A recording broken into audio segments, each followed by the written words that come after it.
Good morning to all of you. कैसे हैं आप लोग? आशा करते हैं आप सभी स्वस्थ होंगे और नियमित रूप से सभी सब्जेक्ट्स के ऑनलाइन क्लास को निश्चित रूप से आप करते होंगे। आज हम लोग इंटरफेरेंस ऑफ लाइट का मैथमेटिकल एनालिसिस करेंगे। मैथमेटिकल एनालिसिस के द्वारा बताएंगे इंटरफेरेंस ऑफ लाइट कैसे होता है, ये फेनोमेनन कैसे टेक प्लेस होता है। आइए बात करते हैं इंटरफेरेंस ऑफ लाइट। लेक्चर देना होगा।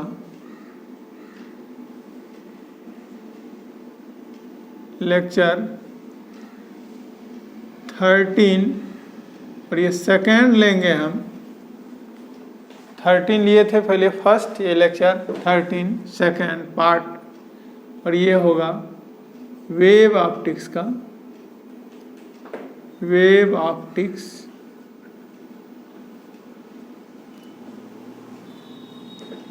लेक्चर 13 क्या है?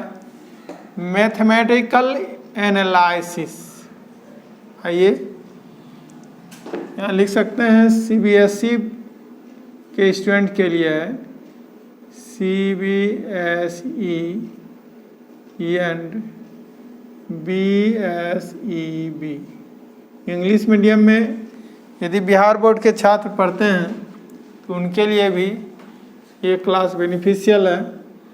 और होगा क्या? Mathematical analysis. मैथमेटिकल एनालिसिस किसका? Of interference of light.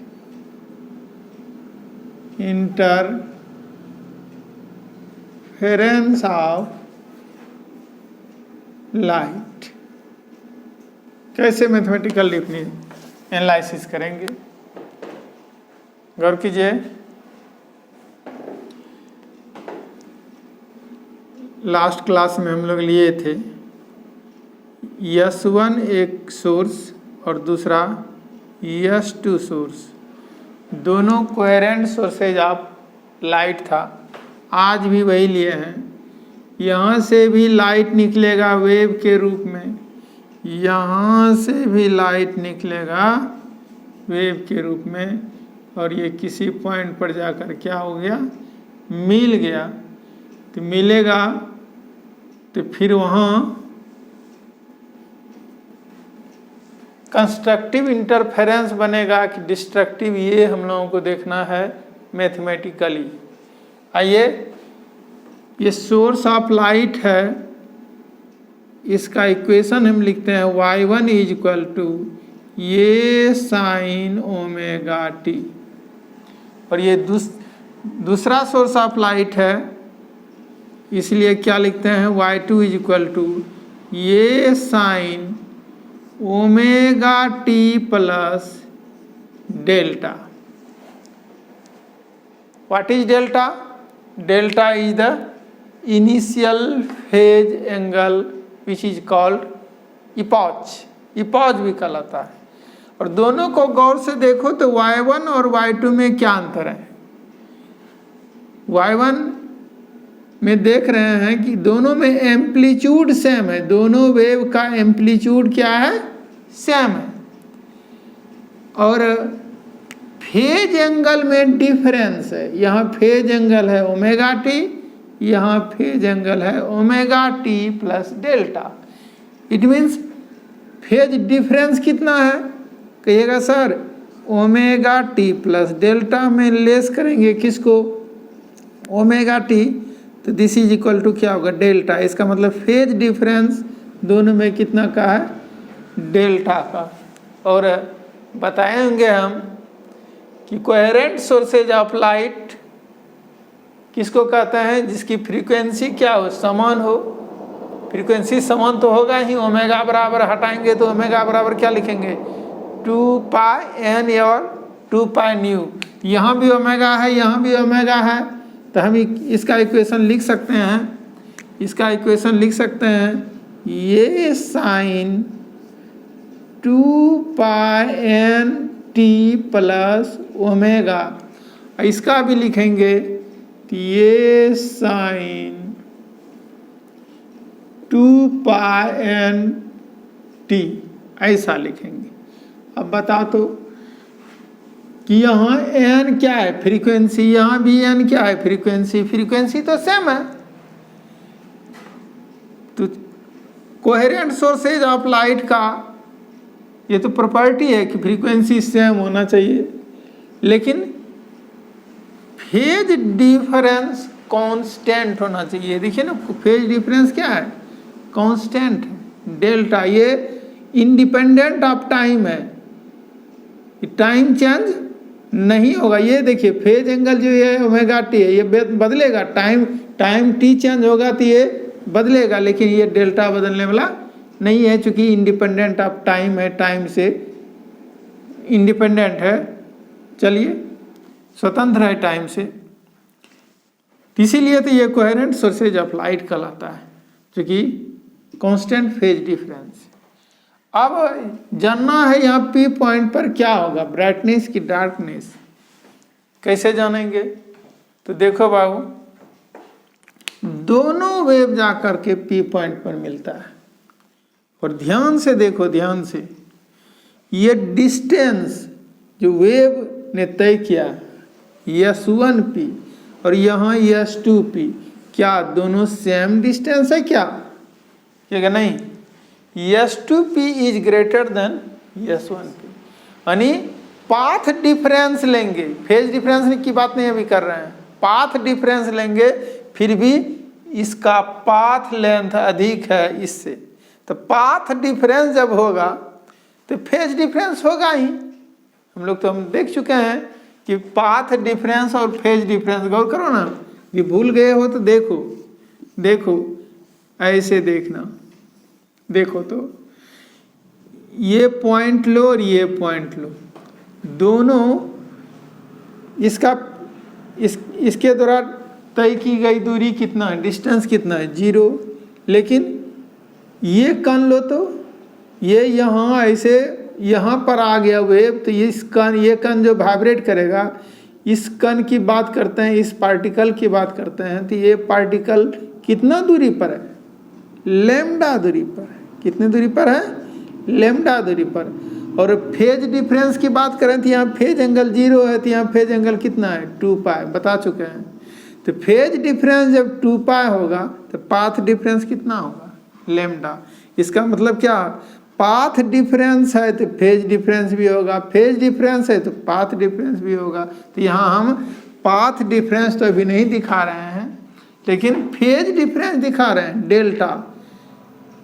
जब पाथ डिफरेंस है, ये अधिक दूरी तय करना है इसको, S2p यदि अधिक है, लंबा अधिक दूरी है, तो निश्चित रूप से पाथ डिफरेंस है, दोनों में पाथ डिफरेंस और फेज डिफरेंस होगा ही, वही तो फेज डिफरेंस दिखाएं।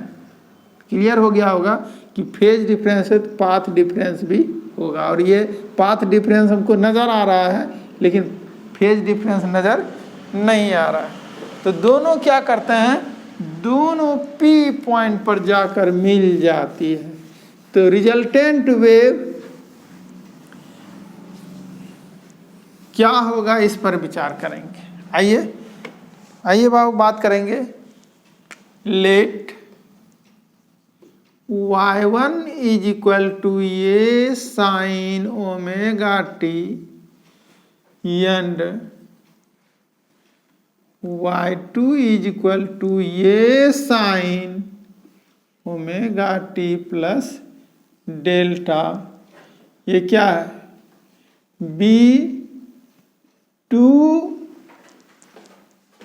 two waves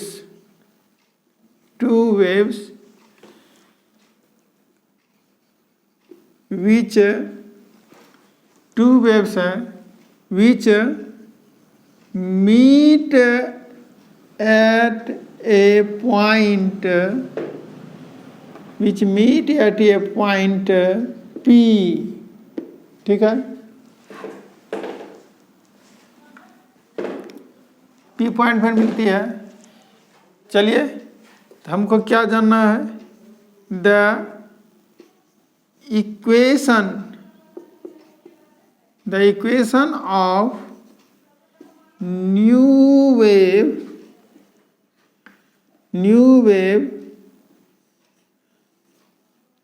formed by the combination of two waves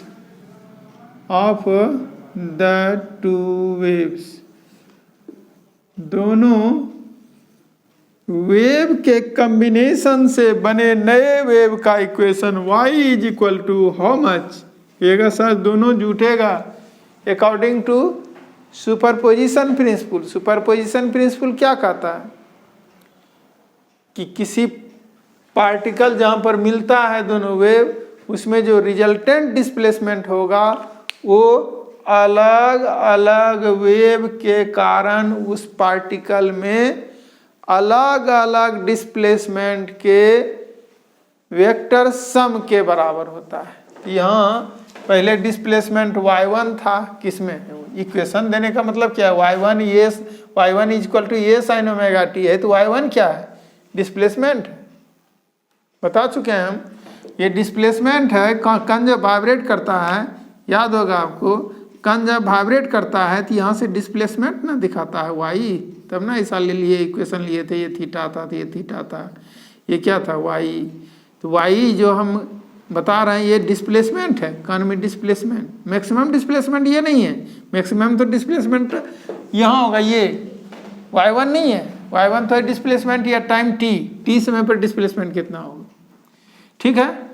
तो फर्स्ट वेव ने उस कण को डिस्प्लेस करना चाहा कितना, y1, दूसरे ने y2, तो रिजल्टेंट कितना हुआ, y इज इक्वल टू y1 plus y2, this is equal to how much, y1 को लिखे थे इसे ये साइन ओमेगा टी प्लस ये sine omega T plus delta. चलो दिस इज इक्वल टू, ये कॉमन ले लेते हैं और यहाँ sine omega T plus sine omega T plus delta. और गौर करो, हम बेसिक कॉन्सेप्ट में दिए थे ट्रिगोनोमेट्रिकल टूल्स, क्या दिए थे याद करो, sine C plus sine D, sine C plus sine D, बोलिए क्या बताए थे, तो two sine C plus D by two into cos C minus D by two. तो चलो सी की जगह यहाँ क्या है, ओमेगा टी, और डी की जगह क्या है, omega T plus delta. This is equal to how much, a into sine omega T plus delta whole divided by two plus क्या ये सॉरी इंटू क्या होगा, cos C minus D by two, मतलब omega t minus करेंगे तो omega T, यहाँ minus है तो प्लस है तो माइनस हो जाएगा, और इतना डिवाइडेड बाय 2 हो जाएगा। ये फॉर्मूला होता है। और देखो ये इंटू, बताओ इन दोनों को जोड़ो तो क्या हो जाएगा, कि अगर 2 ओमेगा टी होगा तो 2 ओमेगा टी होगा तो 2 से डिवाइड करेंगे तो क्या बचेगा, केवल ओमेगा टी बचेगा, 2 ओमेगा टी, इसमें अलग अलग डिवाइड कर रहे हैं, अब प्लस ये डेल्टा बाई 2 हो जाएगा। चलो इनटू, अब कॉस की बात करें तो कॉस देखो ओमेगा टी कैंसिल होगा, माइनस डेल्टा बाई 2 होगा। और जल्दी बताओ कि तुम जानता है क्या cos minus theta is equal to how much, cos minus theta is equal to how much? गलत, cos थीटा होता है, cos थीटा होता है। 11th में पढ़ा होगा जी क्वाड्रेंट वाला, देखो जो नहीं जानते हो कैसे cos minus theta is equal to cos theta होता है, गौर करो। हम cos माइनस थीटा को लिख सकते हैं cos 0 इंटू 180 माइनस थीटा लिख सकते हैं, क्योंकि 0 से मल्टीप्लाई करेंगे 180 को, क्या हो जाएगा 0, तो क्या होगा माइनस थीटा होगा। आप बताओ तो 180 वाले केस में क्या होता है, ट्रिगोनोमेट्रिकल फंक्शन नहीं बदलता है, पूरा एंगल थीटा हो जाता है और क्वाड्रेंट के अनुसार चिन्ह बदलता है।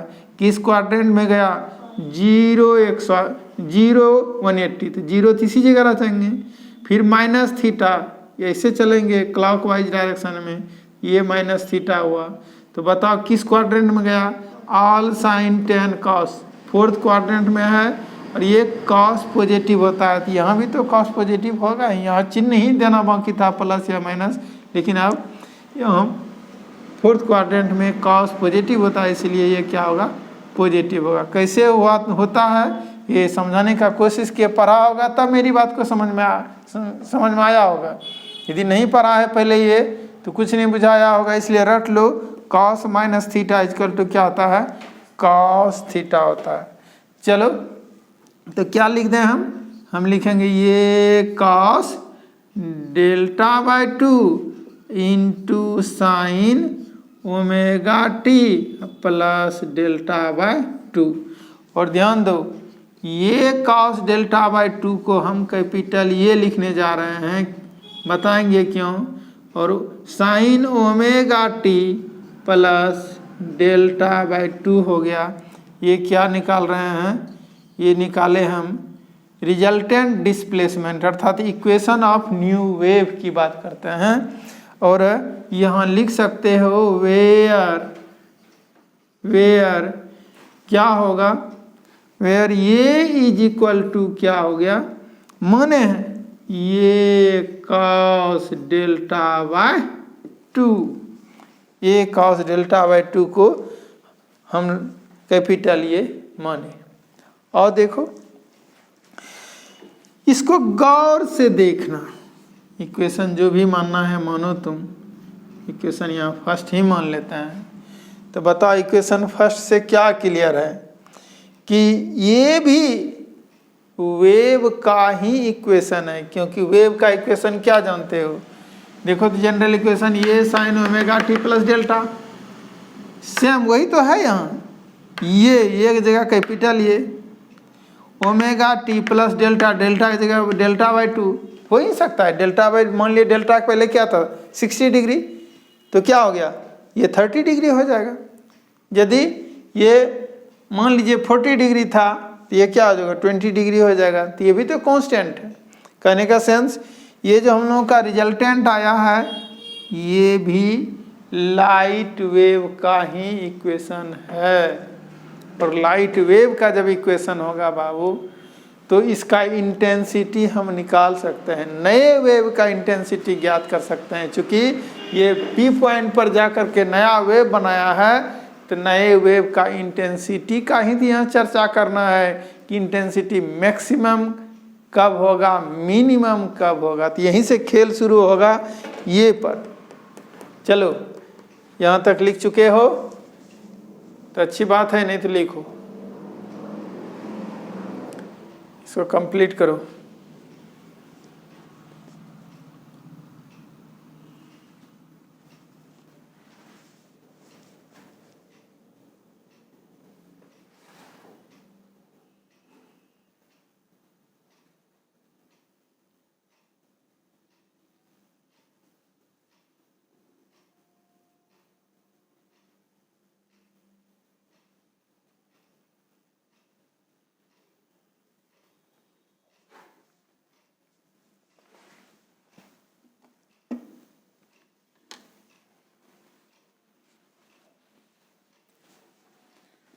समझना बिल्कुल आसान है बाबू, कुछ नहीं किए हैं, पहले हम बता चुके हैं। इक्वेशन ऑफ वेव रटना भी नहीं है, कैसे होता है जानते हो। y1 equal to a sine omega t, y2 equal to a sine omega T plus delta. और सुपरपोजिशन प्रिंसिपल से दोनों का डिस्प्लेसमेंट क्या होता है, वेक्टर सम के बराबर होता है, वही लिखे हैं y बराबर y1 प्लस y2। और इसको डील करते हुए आगे देखिए यहाँ रिजल्टेंट पर आ चुके हैं। अब कहाँ चलेंगे, कहाँ चलेंगे, ये तो हम लोग निकाले। रिजल्टेंट वेव क्या होगा, चलो नीचे में लिखेंगे from equation first it is clear that new wave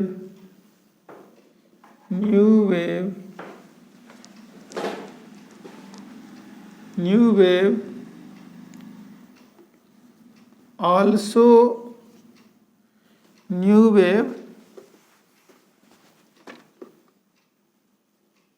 will be also light wave। New wave भी क्या होगा, लाइट वेव ही होगा। ठीक है, तो क्या लिखेंगे, देयरफॉर द इंटेंसिटी किसका, ऑफ न्यू वेव, नए वेव का इंटेंसिटी बताओ। एक sir IA is equal to हो जाएगा कितना, sorry I is equal to हो जाएगा, क्या हो जाएगा बाबू, देखो तो पहले तो ये is direct, I is directly proportional to क्या हो जाएगा, ये स्क्वायर बताए थे हम, एम्पलीट्यूड का स्क्वायर होता है, जो रिवीजन करके आए होंगे, जो क्लास करने से पहले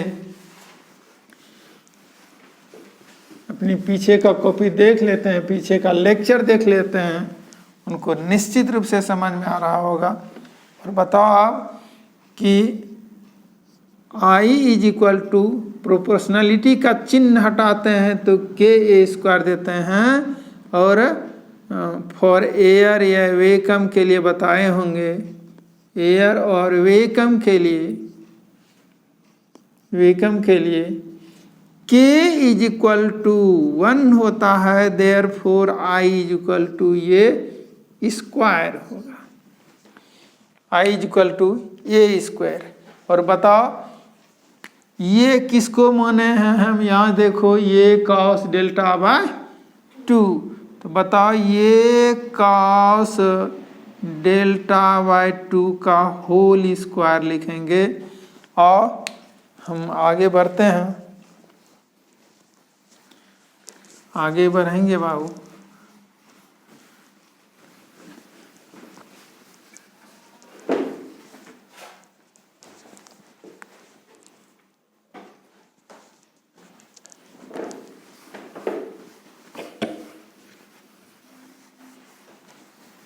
चलो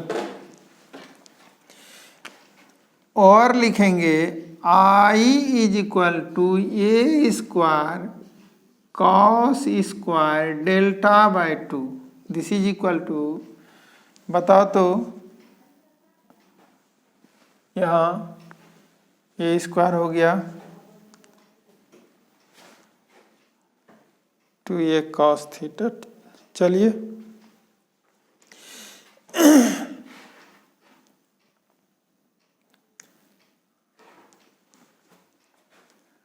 क्या गड़बड़ी कुछ आया है क्या, ये साइन ओमेगा टी, एक चीज गौर करो बाबू, यहाँ फॉर्मूला में देखो, फॉर्मूला लिखा हुआ भी है 2 साइन, देखो यहाँ 2 sine C plus D by 2 into cos C minus D by 2 था, कि 2 कहाँ कहीं छूट गया क्या,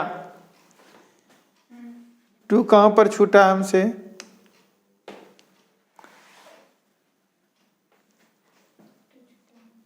2 छूटा है, अपना करेक्शन कर लो। और यहाँ ये इक्वल टू जो हम लिख रहे हैं ये 2a cos होगा, ये इक्वल टू गौर करो, अपना करेक्शन कर लो, 2a cos डेल्टा बाय 2 ऐसा होगा। 2 देखो कहीं छूटा है, अपना गौर करो, करेक्शन करो। यहाँ लिखे होंगे 2 sin c plus D by 2 into sine C minus D by 2। 2 छूटा है कहीं, आप 2 को क्लियर कर लीजिए। छूटा होगा फॉर्मूला पर में, फॉर्मूला जहाँ लिखे हैं कि ये 2 sin, देखो तो 2 sin c प्लस डी, ये लिखे हैं, c ये हो गया, d ये हो गया, डिवाइडेड बाय 2 इंटू लिखे होंगे वही cos c minus D by 2, यही तो लिखे होंगे। ये 2, यही 2 छूटा होगा। गौर करो, हम तो मिटा दिए, स्पष्ट नहीं कह पाएंगे क्या छूटा कहाँ छूटा, लेकिन यही 2 छूटा है। और इस 2 को हम क्या कर दिए, देखो ये तो आपका ओमेगा टी 2 ओमेगा टी होगा, 2 से भाग देंगे तो क्या होगा, ये साइन क्या होगा omega T plus delta by 2, ये तो है ही।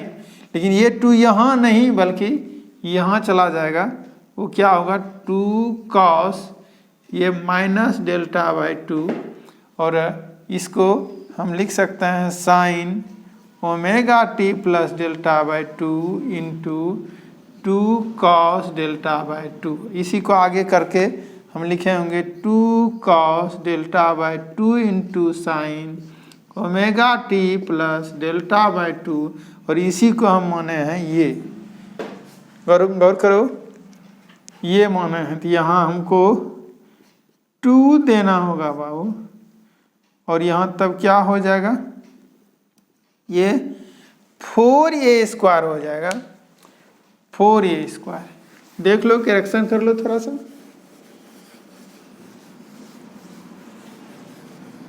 चलो, तो कहाँ चलेंगे, इसको रीअरेंज करते हैं। 2a² लिखते हैं into 2 cos square delta by 2 लिखते हैं। कुछ नहीं किया है, 4 को 2 पार्ट में बांट दिए हैं, 2 कर दिए हैं। तो i इज इक्वल टू बताओ 2a² इंटू, अब गौर करो, 2 cos स्क्वायर डेल्टा बाय 2, ये फॉर्मूला बताए थे, याद करो, हम बताए थे 1 plus cos 2a is equal to 2 cos square, ये ऐसा बताए थे। और ये भी बोले थे कि देखो 2 cos स्क्वायर ये नहीं होकर के यहाँ डेल्टा होगा, तो डेल्टा होगा तो यहाँ 2 डेल्टा होगा, लेकिन डेल्टा नहीं है, ये जगह मेरा क्या है 2 cos स्क्वायर तो है, लेकिन डेल्टा की जगह क्या है डेल्टा बाय 2 है, यानी ये की जगह क्या है डेल्टा बाय 2। यहाँ बताओ तो यदि 1 प्लस cos 2 ये की जगह डेल्टा बाय 2 दे देंगे तो क्या हो जाएगा 2 cos स्क्वायर डेल्टा बाय 2। अब बताओ 1 प्लस क्या हो जाएगा, 2 कैंसिल, तो 1 प्लस cos डेल्टा हो जाएगा, 1 plus cos delta is equal to 2 cos square delta by 2। अब बताओ तो 2 cos स्क्वायर डेल्टा बाय 2 के बदले हम क्या लिख सकते हैं 1 प्लस cos डेल्टा। चलो 1 प्लस cos डेल्टा, बताओ यही तो आया है क्या चीज, इक्वेशन ऑफ इंटेंसिटी या expression of intensity of the new wave. अब बताओ तो यहाँ न्यू वेव का जो इंटेंसिटी है वो क्या कांस्टेंट है क्या, गौर करोगे कहिएगा सर 2 इंटू ये तो कांस्टेंट है, एम्पलीट्यूड तो फिक्स है, और डेल्टा भी कहे थे हम फिक्स है, तो इसका तो वैल्यू फिक्स होगा। लेकिन जानो कि डेल्टा का मान यदि वेरी करे, डेल्टा का मान चेंज होगा तो आई क्या होगा, आई भी चेंज होगा, क्योंकि फेज डिफरेंस यहाँ देखोगे, देखो ना, आई डेल्टा का वैल्यू यदि हम चेंज करेंगे, देखो डेल्टा चेंज होगा तो कॉस डेल्टा भी चेंज होगा, और कॉस डेल्टा जब चेंज होगा तो आई भी चेंज होगा, कारण कॉस डेल्टा का मैक्सिमम मान +1 और मिनिमम मान -1 होता है। यदि +1 हो गया तो ये मैक्सिमम हो जाएगा, मिनिमम यदि इसका वैल्यू हुआ तो ये भी मिनिमम हो जाएगा। अर्थात आई निर्भर करेगा किस पर, कॉस डेल्टा पर, और कॉस डेल्टा निर्भर करेगा किस पर, डेल्टा पर। तो हम यहाँ केस लेंगे, केस फर्स्ट लेंगे, केस फर्स्ट लेंगे कि I will be maximum, I will be maximum, maximum होगा बाबू। कब होगा आई मैक्सिमम, कब होगा आई मैक्सिमम? चलो आई मैक्सिमम कब होगा? आई विल बी मैक्सिमम कब? If cos delta will B, cos delta is maximum, maximum that is maximum होने का क्या मतलब? दैट इज कितना होना चाहिए? cos delta is equal to +1। अब चलते हैं, cos delta, cos delta will be equal to 1 कब जी? If delta is equal to क्या क्या होता है जो 1 होता है? cos 0 का नाम सुने हैं, cos 0 क्या हो जाएगा? 1। डेल्टा का मान यदि 0 देंगे तो cos 0 1, ठीक। फिर cos 2 पाई लो, 4 पाई लो, 6 पाई लो, डॉट डॉट ये तुम 2n पाई लो या 2 पाई n इतना लो, या लिखा जाता है 2n पाई, ऐसा ऐसा लो, तो फिर क्या होगा? आई मैक्सिमम होगा। आई मैक्सिमम होने का मतलब क्या होगा जी? ब्राइटनेस होगा। तो क्या लिखेंगे यहाँ? पहले लिखेंगे therefore I max is equal to, I max, यहाँ देखिए ना, डेल्टा इतना होने का मतलब क्या हुआ? पार्टिकल सेम फेज में होगा। 0, 2 पाई, 4 पाई, 6 पाई, इस तरह से यदि फेज डिफरेंस होता है, फेज डिफरेंस होता है तो क्या होगा? वो सेम फेज में पार्टिकल्स होगा, और सेम फेज में जब पार्टिकल्स होगा तो आई क्या होगा? मैक्सिमम। तो आई मैक्स क्या हो जाएगा? I max is equal to हो जाएगा आपका, यहाँ से देखिए 2a² 1 प्लस कॉस, कुछ भी वैल्यू दो, 0, 2 पाई, 4 पाई, जो भी देना है दो, हम देते हैं 2n पाई ही देते हैं। जिसको नहीं समझ में आता है cos 0 दे दो, कोई एक चीज रख लो, 0 देते हैं। बताओ cos 0 का मान कितना हो गया?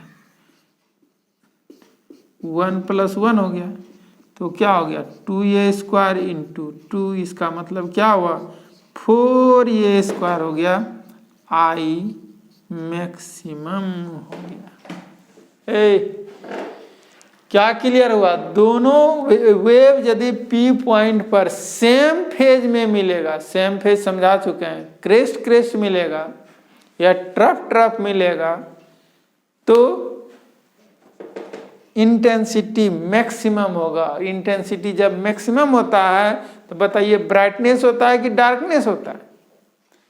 ब्राइटनेस। तो यहाँ क्या होगा? P पॉइंट पर ब्राइटनेस बनेगा। कब? जब सेम फेज में पार्टिकल्स मिलेगा तब।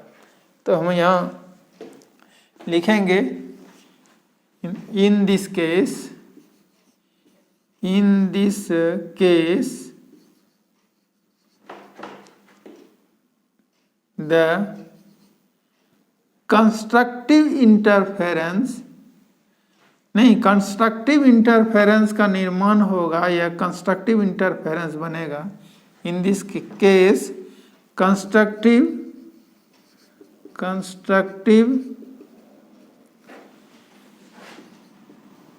interference will take place constructive interference की घटना घटेगी। ठीक है,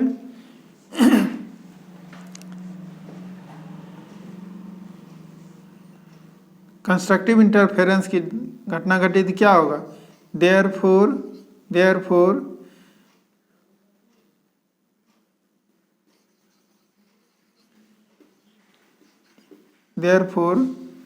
क्या होगा? ब्राइटनेस यहां पर बनेगा, ब्राइटनेस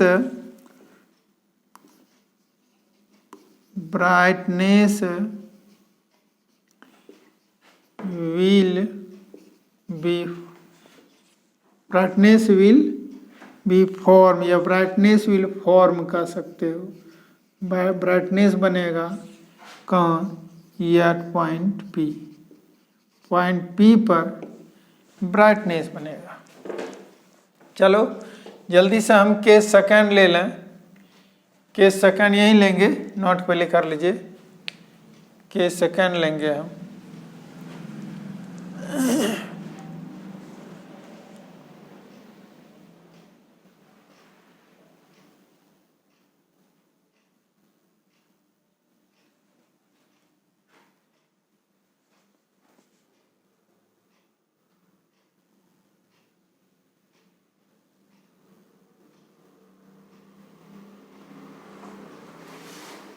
ठीक,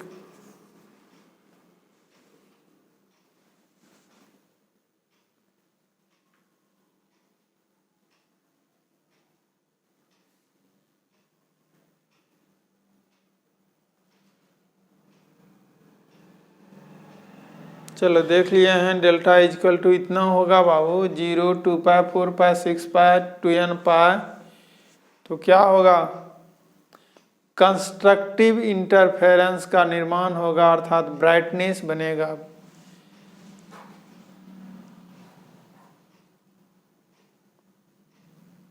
और हम केस सेकंड लेंगे इसी में। ये केस सेकंड में क्या लेने जा रहे हैं? तो आई विल बी मैक्सिमम नहीं बल्कि मिनिमम लेंगे। आई विल बी मिनिमम कब जी? If cos delta is minimum,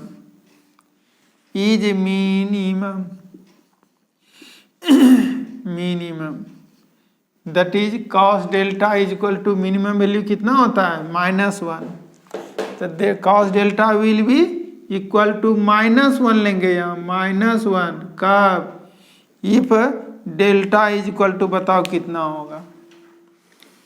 ए जानता होगा, कॉस 180 डिग्री -1 होता है। तो पाई लेंगे, 3 पाई लेंगे, 5 पाई लेंगे, इसी तरह डॉट डॉट 2n + 1 पाई ले लेंगे। ऐसा यदि होगा तो आई क्या होगा?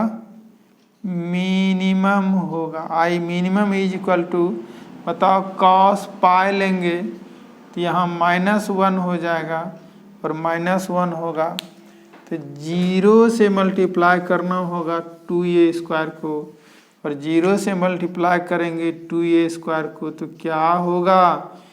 0 हो जाएगा। तो आई मिनिमम क्या हो गया बाबू? 0। और इंटेंसिटी जब 0 हो जाए तब अंधेरा हो जाएगा, डार्कनेस बनेगा। तो बताओ in this case constructive interference की डिस्ट्रक्टिव, कहिए तो डिस्ट्रक्टिव इंटरफेरेंस होगा सर, क्योंकि ये तो विनाश कर देता है, लाइट ही समाप्त कर देता है। तो क्या हो गया? Destructive interference will take place, therefore क्या हो जाएगा? डिस्ट्रक्टिव होगा तो क्या होगा? डार्कनेस होगा। therefore darkness will form, darkness बनेगा at point P, point P पर डार्कनेस बनेगा। तो समझ में आ चुका है क्या कि पार्टिकल्स जब अपोजिट फेज में होगा, क्यों, फेज डिफरेंस पाई, 3 पाई, 5 पाई इस तरह का यदि रहता है फेज डिफरेंस, तो बता चुके हैं वो अपोजिट फेज में पार्टिकल्स होता है।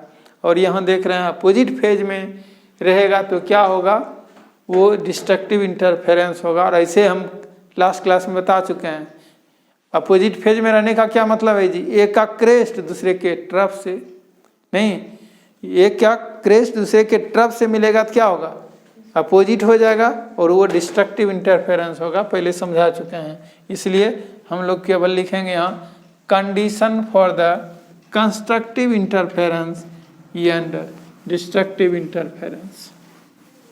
आओ फास्ट लिखते हुए काम करेंगे हम लोग। लिखो तो कंडीशन फॉर द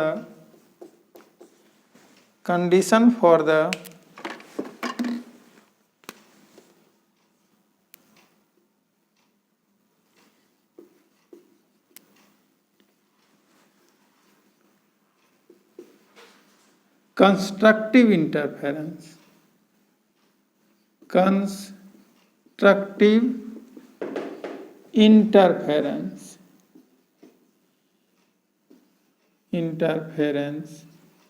इसको आप मिटा सकते हैं कि समझ चुके हैं आप। दो वेव मिलेगा कहाँ पर जी, P पॉइंट पर सेम फेज में, तो क्या होगा, कंस्ट्रक्टिव इंटरफेरेंस का निर्माण होगा। पढ़ चुके हैं, समझ चुके हैं, मैथमेटिकली ये प्रूफ हो गया।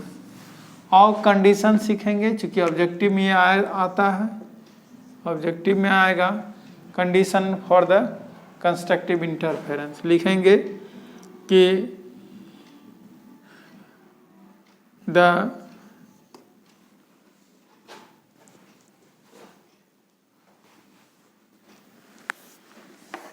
डायरेक्ट लिखो, कंस्ट्रक्टिव इंटरफेरेंस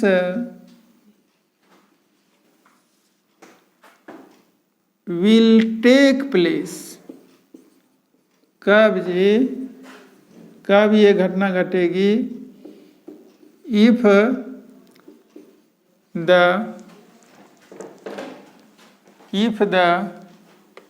wave या if the two waves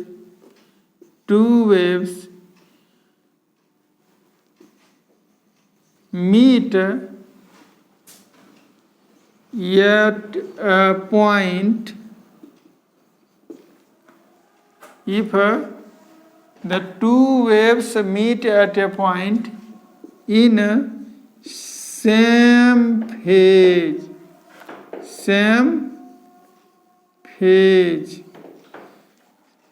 में मिलेगा, तो सेम फेज में, that is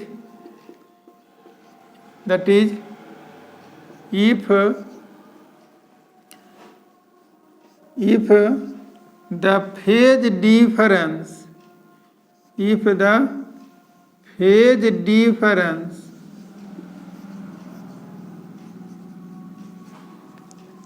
phase difference between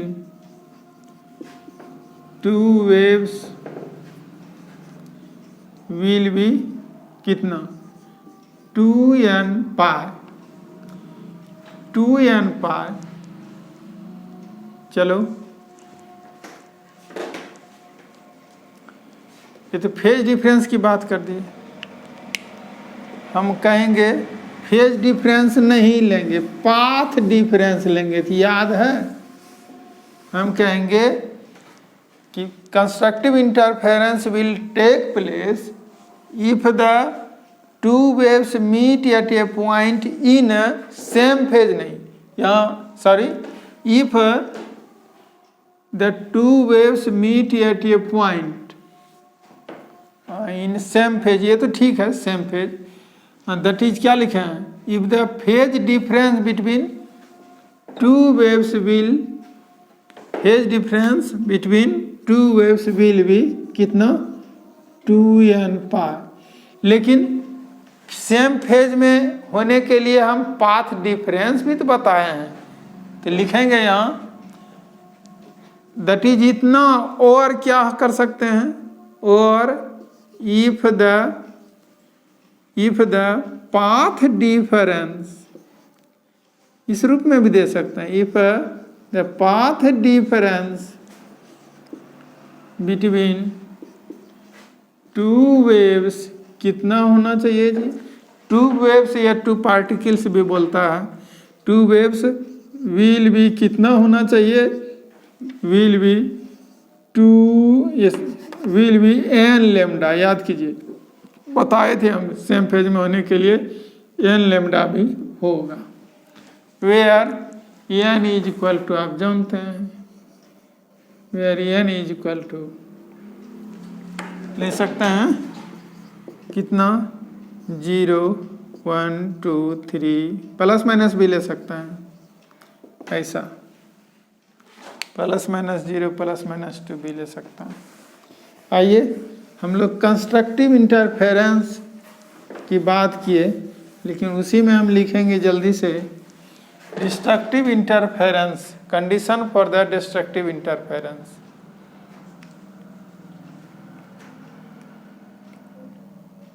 चलो कंडीशन फॉर द कंस्ट्रक्टिव नहीं, destructive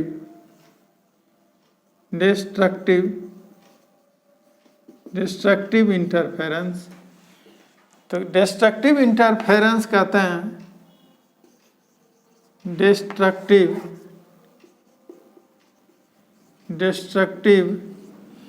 interference will take place if two waves meet at a point in same phase की इस बार opposite phase, क्या होना चाहिए, अपोजिट फेज देख चुके हैं मैथमेटिकली हम लोग, अपोजिट फेज, ये तो ध्यान में रखने के लिए हम लिख रहे हैं, that is if the phase difference between two waves will be कितना 2n + 1 पाई, पहले बता चुके हैं, और if the path difference between two waves will be कितना होना चाहिए 2n + 1 λ/2, λ/2 होगा 2n + 1 λ/2, where n is equal to इतना। तो दोनों आपको याद रखना होगा कि कंस्ट्रक्टिव इंटरफेरेंस कब होता है, डिस्ट्रक्टिव इंटरफेरेंस कब होता है। सेम फेज में होने का मतलब क्रेस्ट मिलना, अपोजिट फेज में होने का मतलब क्रेस्ट और ट्रफ मिलना। सेम फेज में कब होता है, जब पार्टिकल्स का फेज डिफरेंस 2n पाई या पाथ डिफरेंस n लेमडा हो, और अपोजिट फेज में कब होता है, जब फेज डिफरेंस इतना या पाथ डिफरेंस इतना हो। आप कॉपी देख लीजिएगा पीछे का, समझ में आ जाएगा। चलो, लेकिन जानो नेक्स्ट क्लास में भी हम पुनः मैथमेटिकल एनालिसिस करेंगे, लेकिन उसमें अंतर क्या होगा ये नेक्स्ट क्लास में बताएंगे। चलो आज इतना ही, गुड बाय, नेक्स्ट क्लास में मिलते हैं।